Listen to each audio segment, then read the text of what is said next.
Hey guys, it's Rachel, and today I'm going to be reviewing the Wet n Wild Color Icon Contouring Palette.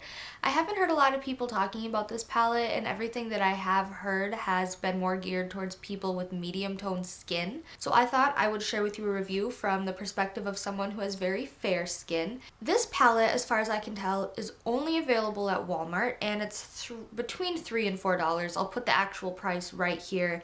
I can't remember off the top of my head, but it comes in a little compact like this, and you just flip it open and it has the two powders. You're getting a pretty generous amount of product, 0.46 ounces, which is definitely a good amount for the price that you're paying. The packaging feels kind of flimsy, but obviously when you're paying that little, you aren't paying for packaging, so I'm totally okay with that. Powders in this palette are super creamy, but they are very powdery as well. I'll swatch them here for you. This is the highlight and this is the contour. The highlight is kind of like a yellowy cream color. It's showing up pretty well on my hand, but on my face it is basically the exact same shade as my skin tone. So if you are very fair, keep that in mind. This highlighting shade will not show up super well on your skin tone. However, it works great as an under eye setting powder. I think that it would function more as a highlight on people with medium skin tones. And as you can see, the contour shade is very neutral toned. I personally prefer something a bit more cool and gray tone to contour with, but this contour shade is perfect for those days where you just kind of want to do a quick makeup look and you want your product to function as a contour and bronzer as one. I've been obsessed with using it for this lately. This is what I'm wearing on my face today, and not only do I have it on my face, I also used it as eyeshadows, and I will insert a demo of me applying it here so you can see how I use it for those two purposes. I've already applied my foundation and concealer, so I'm just going to jump right in and set my under eyes with the highlighting side, and I'm using an e.l.f. angled brush to do that. So I just dipped in, I'm going to tap off the excess, and as you can see, these are very powdery, so you definitely want to tap off the excess.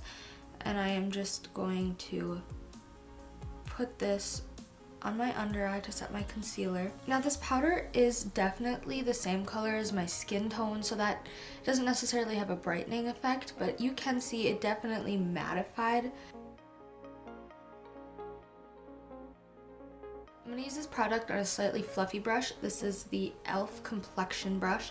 It's just shaped like this, and I'm going to dip into the contour side, and I'm going to be not super precise, but I'm just going to rock this into the hollows of my cheek and then blend it out. This powder is awesome for like a contour and bronzer in one because it's very, very neutral.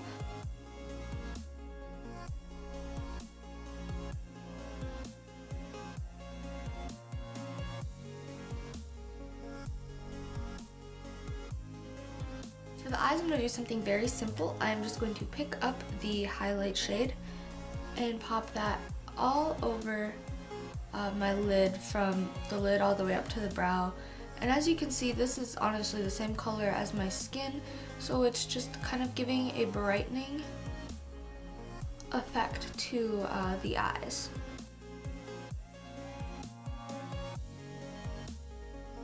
And then for some definition in the eye, I'm going to take a crease brush and go into the contour color.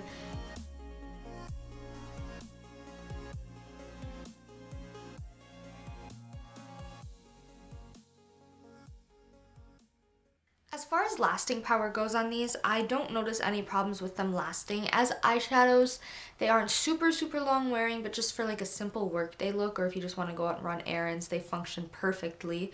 And on my face, I notice no lasting power problems. They are good until the very end, and the highlight works really well under the eyes. While it doesn't brighten on me, I think that it would brighten very well on someone with more light to light medium skin tones. And just overall, I really enjoy this little contouring duo. I highly recommend it. I guess one thing that, like, the only real con I can think of with it is that the highlighting shade especially is extremely powdery, so you definitely want to make sure to tap off the excess. But beyond that, the powders are very smooth and they're very pigmented, and just, I think it's a great palette for only $3 to $4. If you have tried this little palette out, please let me know in the comments down below how your experience with it went. I really hope that you enjoyed this video, and if you did, please be sure to give it a thumbs up and subscribe to see more from me. As always, thank you so much for watching, and I'll see you next time. Bye!